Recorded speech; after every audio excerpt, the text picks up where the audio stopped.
Surprise, everybody, and welcome to a new episode of Surprise Guest with Pia Arcangel, where each and every conversation, and I mean absolutely each and every conversation, is one big surprise because we have no idea who the guest will be for each episode. So we don't know what twists and turns our conversations will take, which makes me very excited for today's episode. So, sabay-sabay po nating hulaan kung sino ang ating surprise guest ngayong araw.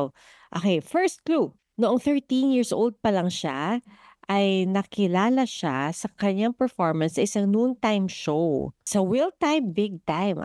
Okay. Contestant ba siya doon? Isa siyang drag artist at binansagang Asia's drag singing superstar. Marami akong kilalang drag artist pero hindi ko alam kung sino ang drag singing superstar. Sumali siya sa Queen of the Universe, isang international drag singing competition. Oh, and the winner of the third and most recent season of Drag Race Philippines, none other than Maxi Andreson. Hi, Maxi. How are you?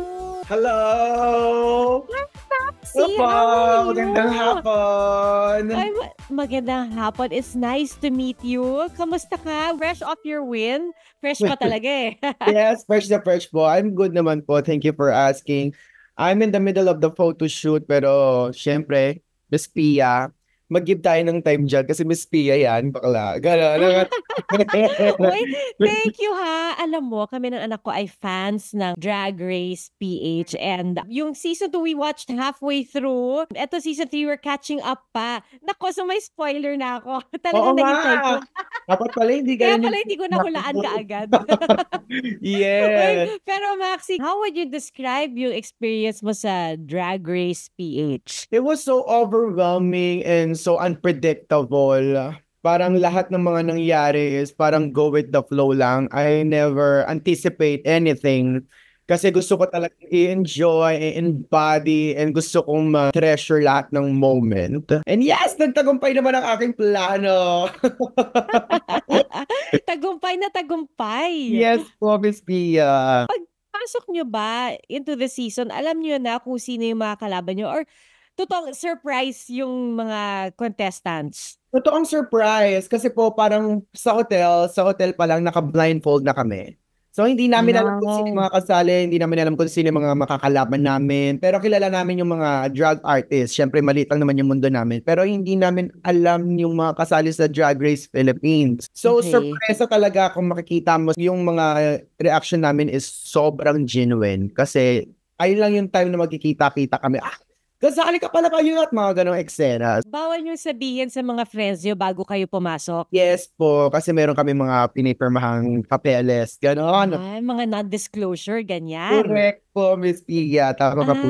So kanino ka pinaka na-surprise nung nakita mo siya doon sa show? Na kalaban mo pala? Ang pinaka na-surprise ako, actually, hindi naman sa mga sisters ko. Na-surprise ako sa mga provincial queens, mga regional queens. Kasi hindi ko sila madalas nakikita dito sa Manila. So, na-surprise, ay, magagaling pala talaga ang mga regional queens. Actually, dito ako nalilito. Pag sinasabi niyo sisters, ibig sabihin kasi nagpo-perform kayo together in the same venue. Yun ba ibig sabihin nun? Yes. Halimbawa sa O-Bar, ang sister ko sa O-Bar is si Bench, si Angel, and many more. Pero si Angel po, to clarify, si Angel po is in real life sister ko po, si Angel. Yes po, magkapatid po kami. Ako yung panganay, sumunod sa akin si Angel. Ay, wow. Tapos hindi niyo alam na magkasama kayo? Alam po namin, pero Okay. syempre sabay kaming nag-ready for the competition. Ay, wow. Ang galing naman nun. So, anong reaction ng family nyo nung nalaman nila na pareho kayong magko-compete in the same season pa ng Drag Race? Sobrang saya, especially yung tatay ko. Kasi after ng laban ko sa Queen of the Universe, hindi ako pinalad manalo. Parang nabigyan ako ng opportunity para mapakita pa kung yung mga nasimulan kong laban, para yung opportunity na makatapos ng isang laban. Sobrang saya na magulang ko. Yung especially yung father ko, sobrang saya niya. Hindi ko ma-explain yung pagkasaya niya. Siya yung parang tuwang-tuwa, all night siyang nakasmile, gano'n. Ay, ang So, cute. mean. Dalawa lang ba kayo magkapatid? Anim po kami magkakapatid. Pang ilan kayong dalawa ng Ako sister po ay mo? panganay. Ako yung panganay sa anim na magkakapatid. And then si Angel, tapos si Angelo, si Alea, si JP, and si Otong. Anim kami. Pero sa inyo ni Angel, sino unang nagsabi sa magulang or sa family na nag-out? Kami po both ni Angel, hindi na po kami nag-out sa parents namin. Kasi parang naramdaman na nila na ganun yung gender namin, na ganun yung sexual identity namin. Ang maganda po kasi sa magulang ko, meron silang mga kamag-anak na gay na. So hindi na po bago sa kanilang i-deal pa yung ano. And hindi na masyadong big deal for them kung magkakaroon sila ng gantong anak. Kasi alam naman din nila kung ano, basta as long as na mabuti kang bata, as long as na mabuti kang anak, wala naman po silang pakialam kung ano ka. Susuportahan ka. Oh. Yes. Ganun ka-open yung mga magulang ko sa akin and sobrang open ang relationship ko with them. Oh, that's nice. Very inspiring, especially for those na nahihirapan na lumabas sa kanilang magulang or sa kanilang ibang family members or very close friends. But does this mean, Maxi, na at a very young age, alam mo na yung sexual identity or gender identity mo? Opo, as in bata pa lang ako, alam ko na kung anong gusto ko, ano yung mga hilig ko. Pambabaeng mga laruan talaga yung trip ko, panty talaga yung sinusuot ko. Talaga panty ko, ay yung fantasy ko, nagbabra ako, gano'n. Pero nahuli ako ng tatay ko na nagagano, hindi ko naging big deal sa kanya. As in, pinabayaan na kami. Sabi niya sa amin kung saan kami masaya, doon kami. Basta wag kaming gagawa ng masama. So, kayo ni Angel, parang halos sabay nyo lang nalaman din? Parang ganon?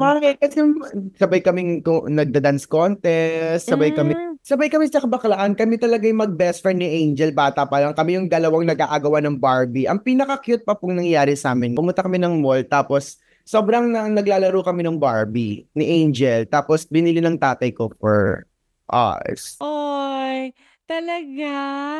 Ang cute naman nun. Tapos share kayo dun sa inyong Barbie. Tag-isa kami ng Barbie. Ah, So naglalaro okay. kami doon ni Angel sa bahay ng Barbie, tas bahay-bayan, gano'n.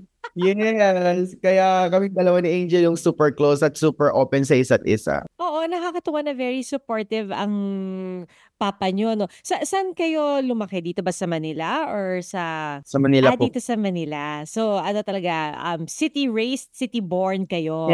Yes, correct. Magkasama ba kayo sa bahay hanggang Yes, ngayon? pa rin kami naghihiwalay ng kapatid ko, in fairness naman. Wala bang competition on any level sa pagitan ninyong dalawa? Ang goal po kasi namin sa Drag Race is mapakita yung sisterhood. Wala pa po kasing sumasali na magkapatid. Well, meron pong twin, pero yung magkapatid, wala pa eh. So gusto namin napakita sa buong mundo na hindi kami nagko-compete sa isa't isa kasi nagtutulungan kami pataas. What a beautiful message, no? Nabanggit mo yung pagiging kuya mo, tapos di ba sabi mo nga, 6 kayo magkakapatid. Ilan taon yung bunso ninyo? 12. Oh, ang bata pa, so nag-aaral pa. May ano rin ba, may dagdag responsibilidad yung pagiging kuya? Tumutulong ka rin ba sa bahay, sa pagpapaaral, sa pagpapalaki sa mga kapatid mo? Yes. Ano ako eh, parang hands-on ako lagi pagdating sa pamilya ko. Napaka malambot ko pagdating sa pamilya ko. Kaya kong i-sakripisyo for that. Ganon level. Ikaw ang masasabi mong takbuhan rin sa pamilya? Oo, yes. Yung tatay ko minsan sa akin na nga rin po nagsusumbong eh. Sino sinusumbong niya sa'yo, mga kapatid mo? Mga kapatid ko, yung kapatid mo, kausapin mo. At lahat kayo magkakasama pa rin sa bahay? Yes. Ay naman ang gusto ng Ay, tatay. saya naman nun. Opo, sobrang saya. Ayun ang hindi ko inaalis sa tatay ko. Parang ayun kasi parang ayun ang gusto niya hanggang sa pagtanda niya. Gusto niya tumanda kaming magkakasama. So, Oh, as long as we can, talagang pinagsasama-sama namin ang isa't isa at nakatira kami sa isang bahay. walang bubukod.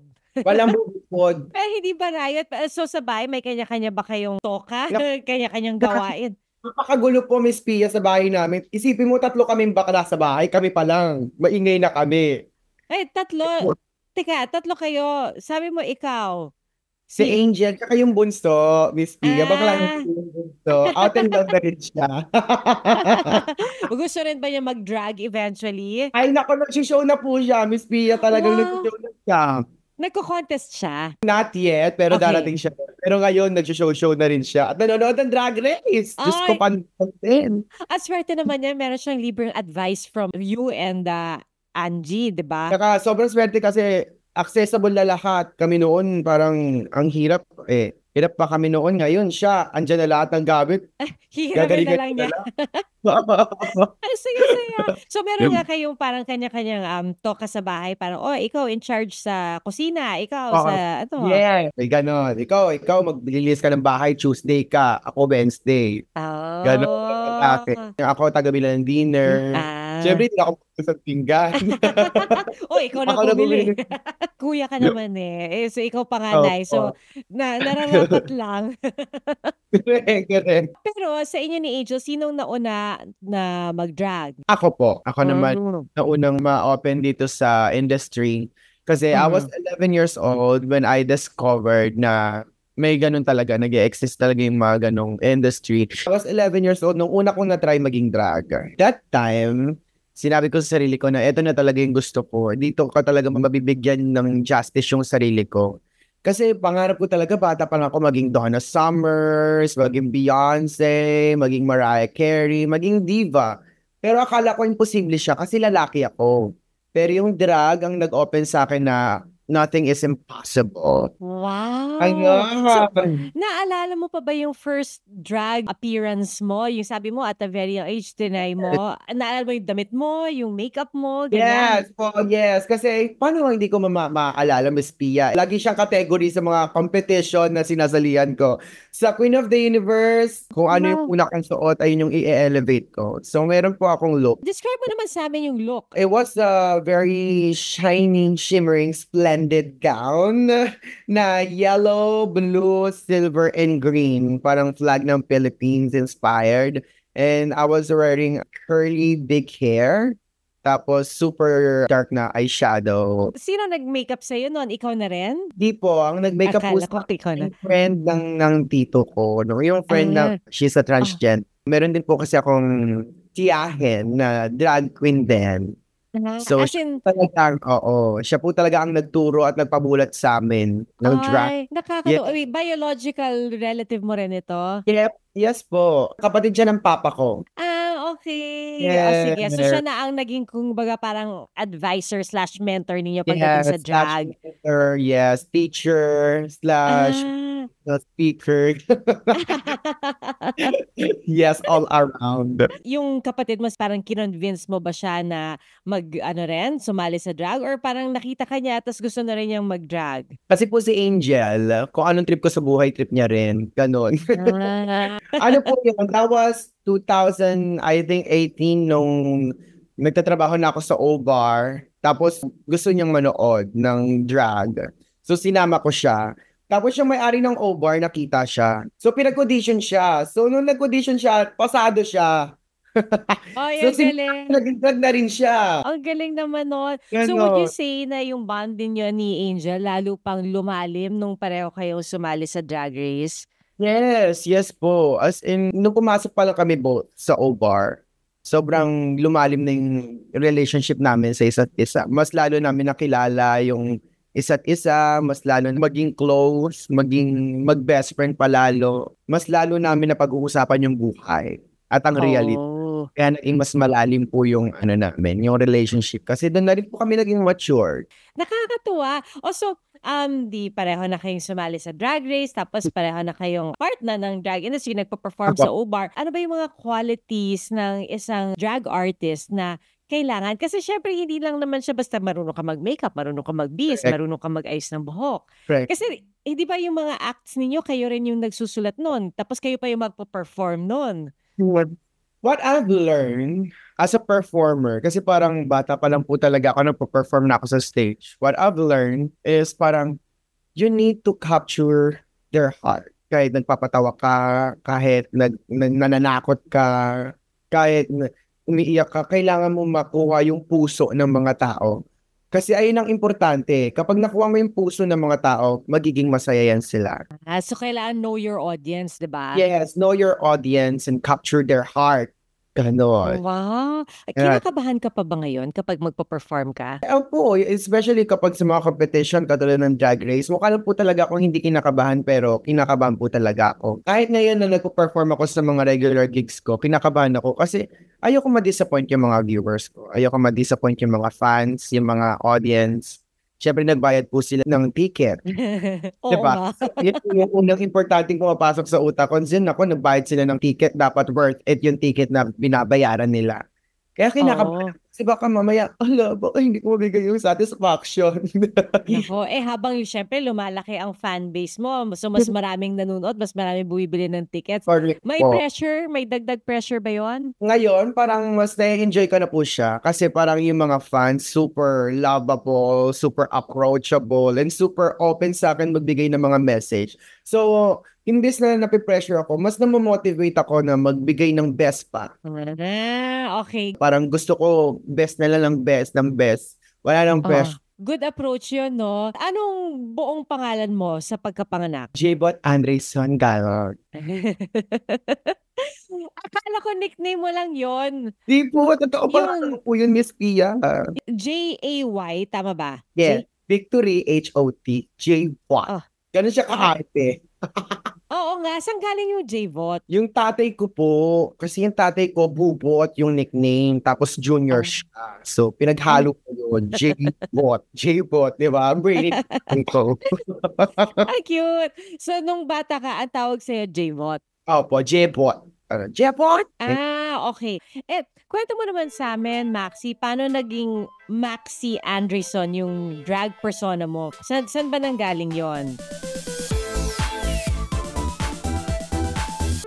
Interesting topics and insightful conversations with one of the country's veteran and most award-winning journalists, Howie Severino. The Howie Severino podcast was hailed as one of Spotify's best new podcasts and has consistently been one of the top Philippine podcasts since its launch. The Howie Severino podcast. New episode streams every Thursday on major streaming platforms.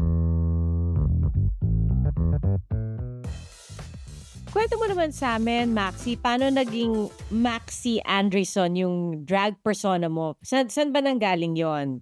Ako po yung gumanap ng Maxi sa Maxi the Musical Play sa PETA Theater Center. Ako po yung nag-lead actor doon. Oh! 13 years old nung natanggap po ako na mag-play sa lead role ng Maxi. Kaya po yung Maxi yung pinili ko kasi gusto ko pong masustain yung mga learnings and yung mga natutunan ko doon during that musical kasi as a performer doon po talaga ako nag-matured and naging mas open sa lahat. Wait, ikaw, yung Maxi Oliveros, yun yon? Yes po, Miss Pia. OMG! Nakakatuwa! Nakakatuwa naman. Okay, so parang to give tribute dun sa character. Opo, tsaka mahal na mahal ko po kasi yung character ko doon. Parang ang ganda-ganda rin po kasi yung kwento. Yung title pa lang na parang ang pagdadalaga ni Maximo Oliveros. Di ba? So hanggang ako, di ba? May kwento. So gusto ko siyang umabot hanggang dulo kasi sobrang na-treasure ko talaga yung moment ko doon. And that was so memorable for me. So dapat hanggang dulo siya.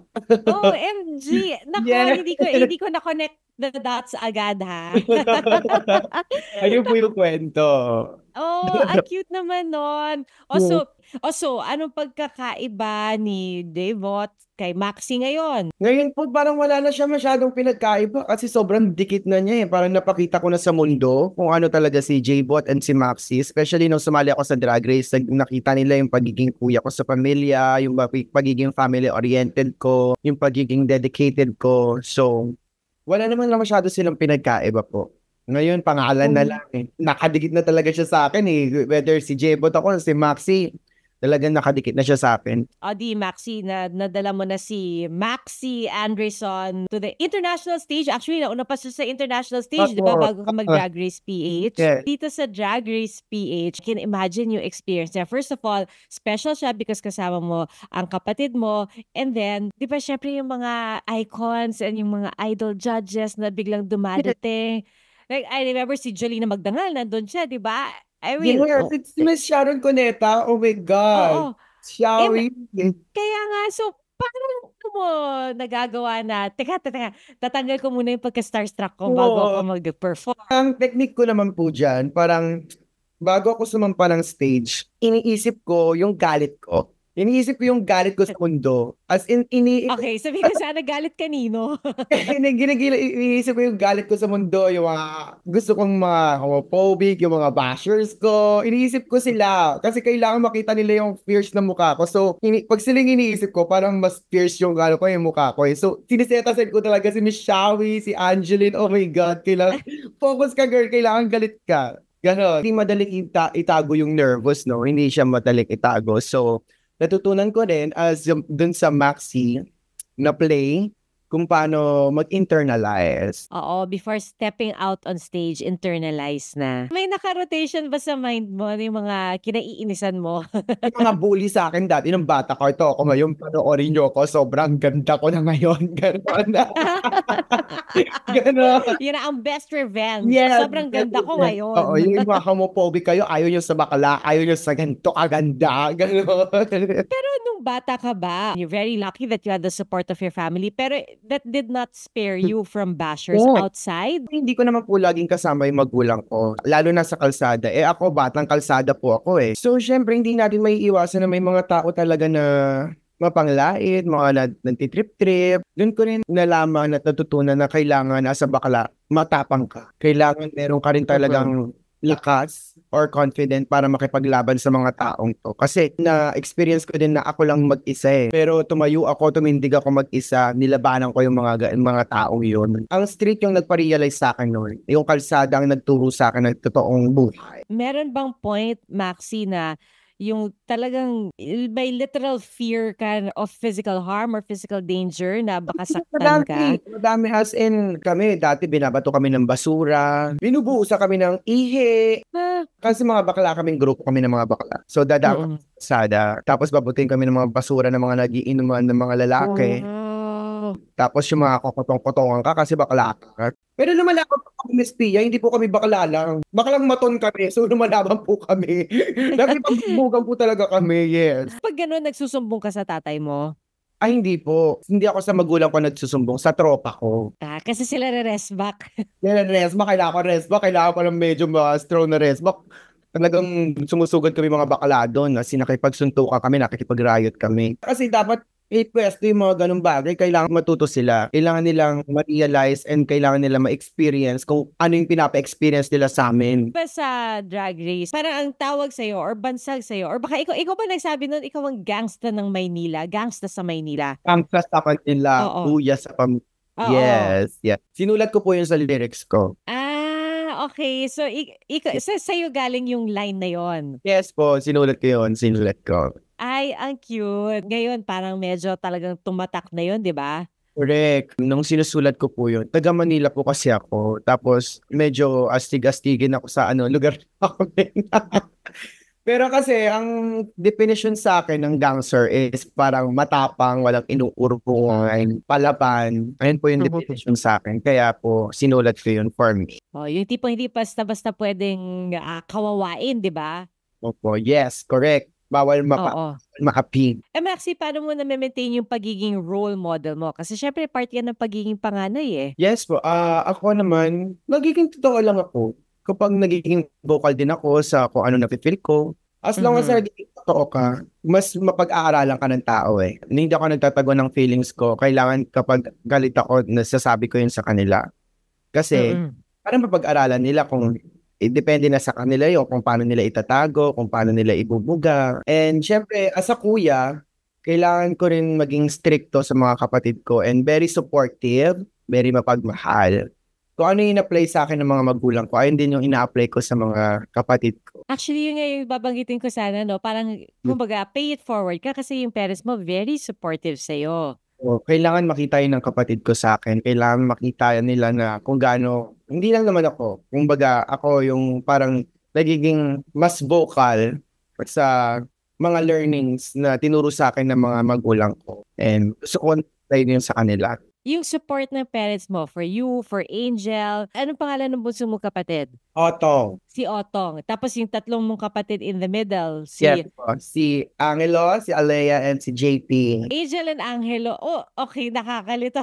Yes. Angel, Angelo, Alea, JP. JP and Otong. Ikaw talaga na iba, no? Yung sa Jebot. Ipot.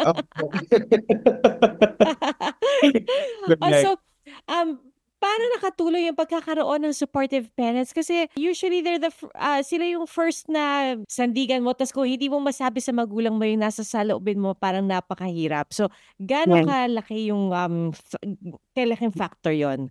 Sobrang laki kasi parang sobrang confident ko. At yung confidence ko to, nakuha ko to sa mga magulang ko. Ang naiisip ko, tanggap na ako ng magulang ko. So, hindi ko na kailangan mag-explain sa mundo. Kasi tanggap na ako ng mga taong dapat nakatanggap-tanggap ako. Mhm. Diba? Tapos, maging sobrang helpful niya sa akin kasi nakikita ng mga tao kung gaano ako kapalaban, kung paano ako napaayos ng mga magulang ko, napalaki ng maayos. Gusto ko lang din pakita sa mga tao kung gaano ako kamahal ng magulang ko. Sobrang nakatulong yun sa akin. As in, malala. Hindi po ako ganito katapang, hindi ako ganito ka mapagmahal, kung hindi dahil sa mga magulang. Now, ikaw naman ang nagpapasa nito.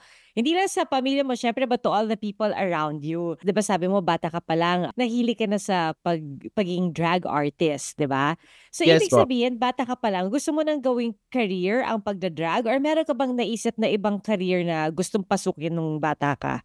Singer po kasi talaga ako. 3 years old pa lang, lumalaban na ako sa mga amateur singing contest. Lagi ko na po itong nakakwento. Pero gusto ko po talaga itong ikwento pa ulit-ulit. 3 years old pa lang ako, kumukontest na ako. Kasama ko na yung mga magulang ko noon habang kumukontest. Tapos, 11 years old, nung umpisa ako ng drag, doon ka na-discover na, ay, nag-exist pala to. Pwede pala ako dito. Dito ako magiging masaya. So, that time, ayun na yung pinursu ko. Hindi ka dumaan doon sa phase na gusto ko maging doktor, gusto ko maging abogado, engineer. Yes, gusto ko nung bata ako. Pero kasi, mas nagkapera ako nung sa singing contest eh. So, doon ako nag-focus. Kasi ganun din naman eh. Kung magdo-doktor ako, ano bang gagawin ko? Siyempre, magkakamot. And ano pa? Yung pera. So, di ba? Kapikalan na po. Naalala mo magkano first big prize mo sa singing contest? 20,000. Uy, ang laki. Napakalaki po talaga. Unang binili ko noon, aircon na sa bahay. Aircon talaga.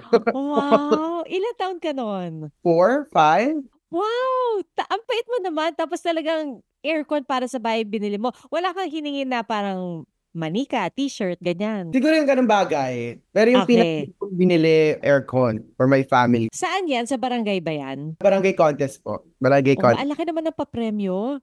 Siyempre, 20,000. probinsya, Batangas. Dumayo ka sa probinsya. Opo, dumadayo po talaga ako lagi. Batangas, Bicol, Nueva Ecija, Cabanatuan. Wow! O syempre kailangan ano pa yun malaki gastos mo so kailangan manalo ka talaga. Kailangan talaga manalo. Tsaka, Miss Pia, dati sa mga amateur singing contest, sobrang dami talagang mga sumasali, as in 100 plus. Na pag malaki yung prize, napakaraming sumasali. Umaga na tapos. Wow, sa dami ng contestant. Yung sa dami ng contestant. Meron pang ilang bagsakan yun. Siyempre, elimination, semi-final, tapos finals. So, umaga na talaga tapos. Sino usually kasama mo sa mga contest? Nakakalaban ko din dati si Katrina Velarde. Talaga? Yes, dati. Sa Batangas, wow. kami madalas nagko-contest niyan. Ay, ang bongga naman. Oo. Yes. Tapos, sino sumasama sa'yo? Si Mama and si Papa. Salitan sila. Salitan. Pero mas maraming okay. tama si Papa. Mas maraming beses. Kasi nung kasaganahan ko mag-amateur sa Batangas that time, si Mama buntis. So si Papa alisa, sumasama sa akin.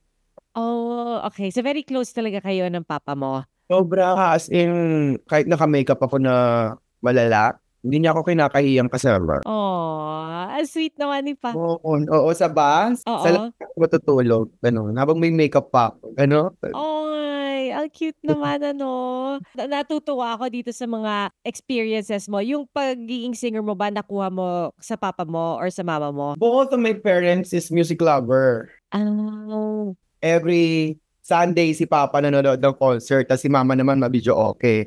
Pero hindi sila professional singer. Hindi po. Ano lang talaga sila, professional listeners. Ganon.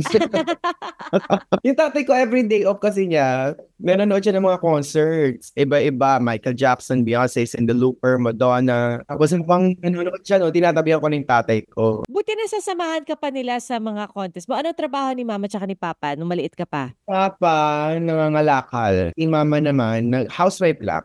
Ginalaga. Okay. So talagang pwede din sumama sa'yo. May mga tinuro ba sa'yo, Papa mo? Siya ba yung tipong bago ka sumabak sa stage? Parang, anak, ito gagawin mo, ha? Yes, ang dami. Lalo na yung tatay ko. As in, alam niya kung saan yung audiences, alam niya kung paano ko ibubuga, alam niya kung saan ko dapat ibuga, alam niya kung saan yung mga audience na dapat kong i-focus. Meron pa siyang, dito sa kaliwa, medyo malungkot doon. Dito, ito yung paangatin mo kasi yung kanan mo, malakas na yan eh. Hindi ka na mahihirapan dyan, dito ka mag-focus sa kaliwa. Ganon. That's Ay, yung state father. wow. Oo nga. Sa bagay kasi malaking bagay yung audience participation, di ba? Opo, lalo na sa contest. Naku, Oo. laki ng percentage ng audience impact ha. Oo, very important. At ngayon, alam mo na paano gamitin para sa sarili mo. Yes Ang po. audience impact. Baka meron kang tips, Maxi, para dun sa mga yung mga gustong mag-contest din, di ba? Lalo na sa kapatid mo. Anong mga tips mo sa kanila? Kay Otong. Lakasan nyo lang lagi yung loob nyo.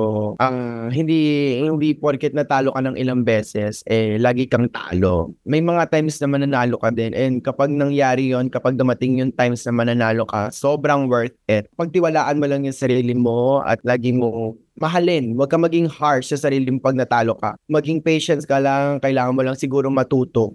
It's either you win or you learn. No Ganon. losing. No losing. Ganon. Ay, ang ganda nun, ha? Yes po. Nakakatuwa. Uy, Maxi, ha? Ngayon, di ba, syempre, winner ka na sa Drag Race PH. Nagpo-photoshoot ka na ngayon. Para sa kanila. Ano ibig sabihin sa'yo nito? Parang, paano nabago or magbabago ang buhay mo dahil dito? Naku, madaming pong mababago sa akin. Ang dami rin pong ibig sabihin nito. Ayun nga, katulad ng sinabi ko na hindi talaga laging talo eh. Hindi ka laging talo. May araw ka eh. May araw kang darating. Tapos para sa'yo yun. As in, para sa'yo yun. Katulad ng nangyari sa akin ngayon, maraming beses po akong natalo eh. As in, may mga times na sobrang baba ko din, katulad ng mga ibang tao. Pero hindi ako naging harsh sa sarili ko. As in, pinagkatiwalaan ko. Tuloy-tuloy lang hanggang sa naabot ko yung pangarap ko. Ibig sabihin nun, may araw talaga at may talento ka talaga. Tapos, maraming magbabago kasi parang ngayon na may corona na ako, kailangan maging role model na ako sa mga sisters ko na hindi lang, ayun, katulad nga ng leksyon ko sa buhay and ipagpapatuloy ko yung mga. Ngayon na may corona na ako, mas madaling mag-advocacy. Gusto ko po ng mga advocacy katulad sa HIV, sa LGBTQIA+ community, and sa mga bata na mag-aaral. Gusto ko talaga sila mag-aral. So, gagamitin ko tong corona ko para sa mabuti talaga. Very important kasi yung education, ano? Yes, sobrang importante po nako. Paglalaruan ka ng mga tao kung hindi ka matalino. So, dapat may alam ka. Maxi, I'm sure ikaw ay isang malaking inspirasyon at role model. Kung dati siguro para sa pamilya mo lang, mga kapitbahay mo, mga kaklase mo. Ngayon, sa mas malaking sambayanan, di ba? Mas malaki na yung fan base mo, yung supporters mo. Meron ka bang message or gustong sabihin doon sa mga members ng LGBT community? Lalo na yung young members of the community na hirap sila na, to express themselves, to make themselves known, na parang mag-out sa kanilang mga magulang or sa mga kaibigan nila. Anong mensahe mo para sa kanila? Hello, sisters, brothers, yung mga kapatid ko sa community. Alam ko na hindi madali yung mga pinagdadaanan natin ngayon, pero patient lang. It's a process. Kailangan din siguro natin pagdaanan itong mga bagay na to para matuto tayo. Lagi ko nga sinasabi na darating din yung araw mo. At yung araw mo is araw mo talaga yun. Kahit sinong babasag sa'yo, walang makakabasag kasi araw mo yun. Basta gumawa ka lang lagi ng mabuti. Pakita mo lang sa mga tao na may ayaw sa'yo na eto ka, ganito ko kakulay, ganito ko kabait. Balang araw matatanggap mo rin ako. Huwag mong ipagpumilitan yung sarili mo na mag-out sa kanila as long as na mahal mo yung sarili mo. As long as na binibigyan mo ng importansya yung pag-iisip mo at yung health mo. Ayun ang okay. Maxi, ngayon, ikaw na ang reigning queen, di ba? Yes po. Dito sa Pilipinas. Yes. Pero I'm sure marami ka pang ibang mga pangarap na gustong tuparin. Ano pa ba yung mga gusto mong makamit at this point in your life and in your career? Ang dami kong pangarap. Unang-una, sana maging maganda na talaga buhay ng pamilya ko. Sana, stable na yung buhay. Sana stable na kaming pamilya. Sana hindi na kami maghirap. Sana din, laging good health lang yung magulang ko. Sana sustain lang din yung gantong health. Sana lagi kaming malakas. And sana maging okay na yung political natin dito sa Pilipinas. Isa rin yun sa pangarap ko. Sana maging okay ang gobyerno natin next election. Kaya dapat sana, lahat ng kailangan mag-register, dapat nag-register Yes, na. ikaw ha, baka hindi ka pa nag-register. Alam mo ba na ang boto mo ay importante kahit mag-isa ka lang? Dapat alam mo yan. So mag-register ka na, okay? Hindi ko ako yung kinakausap mo, Maxi. Lahat ng mga hindi pa nag-register dyan. Buti na active voters tayo, di ba? Dahil mahalaga ang bawat boto. Yes. Importante ang boto ng bawat tao. Thank you so much for taking time out to be with us. Sabi mo nga, ikaw ay nasa gitna ng shoot. Nako, talagang pasensya na doon sa mga kasama mo. At inagaw pa namin ng saglit. Pero may game pa tayo ha. Mabilis lang. Ito yung pa-surprise namin sa'yo bago ka bumalik sa photoshoot mo. Ito, babasahin ko muna yung mechanics ng ating surprise game. Okay. Ang game natin ay Maxi's Mosts. Ang hirap sabihin, mosts. May pahabol na S. Ang mga most ni Maxi. Okay, dahil ikaw ay doing the most at ikaw si Maxi, sasagutin mo lang ang set of most questions. Alright? Ano ang most challenging performance na pinerform mo ever? Do It Like a Dude. Unang round namin sa Queen of the Universe. First episode, yung Do It Like a Dude. Kasi first time ko magpo-perform sa harap ng universe. Kaya, mahirap sa akin. Grabe. Yung pressure siguro nun. No? Wala talagang tumutulong sa inyo sa hair and makeup? Wala po. That time, dapat alam mo yung look mo. Dapat alam mo kabisado mo yung sarili mo. Kasi ikaw lang mag-isa lalaban do. Grabe. Anong average mo? Ilang minutes, ilang hours sa pagbihis? Ngayon, pag madalian, 1 hour. Madalian na yun. Madalian yung 1 hour. Kapag hindi, 3 hours. Ay, wow. So, halimbawa, yung finals ng Drag Race PH, ikaw lang din yon? Opo, nung finale, 4 yung look namin. Naku, 10 minutes lang po yun. Dapat kompleto ka na. Sobrang limited lang ng time namin para mag-ayos. So, grabe. So, ikaw mag-aayos sa sarili mo. Tapos, iniisip mo pa yung ipaperform mo, di ba? yes. I-visualize mo pa yun. I-conceptualize. Shucks! I-brainstorming mo pa yung sarili mo. Tapos pinipep talk mo sarili mo habang nagme-makeup, nagbe-BS. Again, ano pinakamahirap sa'yo pagdating sa makeup? Yung eyeshadow. Ayun talaga ayun kasi yung pinaka-importante kapag nag-perform. Parang doon mo sila makakausap. So yung eyeshadow yung pinakamahirap sa akin. Kasi yung hair, isasalpak na lang, gano'n. Hair wig na lang yan, isasalpak na, nakaayos na yan eh. Yung kailangan perfect. Intense! Eto naman, sino ang most supportive person sa'yo? Yung magulang ko, syempre yung parents ko, super supportive.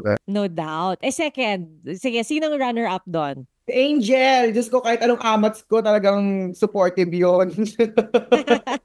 Sige na nga, runner-up pa kay Angel. Wala bang special someone, ganyan? May mga fans ko. Yung mga fans ko, inaano nila, pinifeed nila sa akin yung dilulo ko. Gano'n. Sila ang taga-suporta talaga nun, no? Parang, sige, pagpatuloy mo yan. Yes.